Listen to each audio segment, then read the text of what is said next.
আলাদা আলাদা হ্যাঁ লিভিং এই যে সেট হ্যাঁ এখানে পাঁচজন দুটো, পাঁচজন করে। ওই ঘরে দুটো টয়লেট, কমন টয়লেট আছে। এটা উপরে আরো কিছু বেডরুম আছে, আচ্ছা সেই জন্য আমি পুরোটা আপনাদের ঘোরা যায়। কি বলছো তুমি এখানে কেন ঘন্টা? মুখ ধুতে বললো, সমস্যা দাঁতটা ভালো করে। হ্যাঁ তার মানে তোমার মুখে গন্ধ বেরোচ্ছে। তাই তো।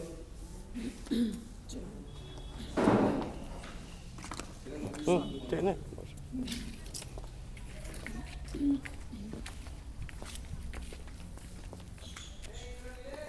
টোটাল 9.5 বিঘে আছে, হুম টোটাল 9.5 বিঘে আছে।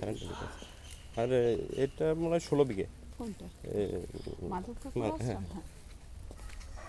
অ্যাকচুয়ালি ডক্টর বোস এখানে ওই পার্কটা দেবে বলেছিল, আচ্ছা আচ্ছা তখন বাচ্চারা কোথায় খেলবে টেলবে এই বলে, কিন্তু এই প্রতিষ্ঠানটা আরেকটু বড় হলে কী হতো, অনেক ট্রেনিং মেটেরিয়ালস লাগে, ওদের ইনডোর গেমস লাগে, প্রচুর কিছু লাগে। আমি মেয়েদের জন্য নিয়ে যাচ্ছি, আগে আমরা একটু পেছন দিক থেকে ঘুরে আসি।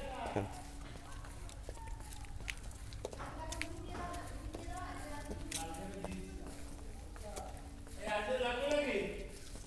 অঞ্জনা দি, অঞ্জনা দি,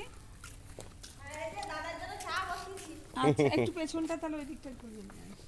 আমাদের যখন ফাউন্ডেশন ডে হয় তখন ওই ফাউন্ডেশন ডে এই যারা 7 জন তাকে দেখলেন, ওই যে ওই দিনটা যে গেল, এই ভেতরে না সব জৈব সারের চাষ হয়। আচ্ছা এগুলো কিন্তু বিক্রি হয় না, এগুলো ওদেরকেই খাওয়ানো হয়। আচ্ছা আচ্ছা আবার যদি ধরেন আমাদের খুব ইচ্ছে করলো আমরা একটু নেব, তাহলে আমরা সেটা দাম দিয়ে কিনে নিই। হ্যাঁ অবশ্যই জৈব সারের জিনিসগুলো সব জৈব সারের ওপর হয়। আর যেমন এই যে সবেদা এমনি নর্মালি পাকানো হয়, সেইগুলো যখন আমরা নিই তখন আমরা ওগুলো কিনে নিই।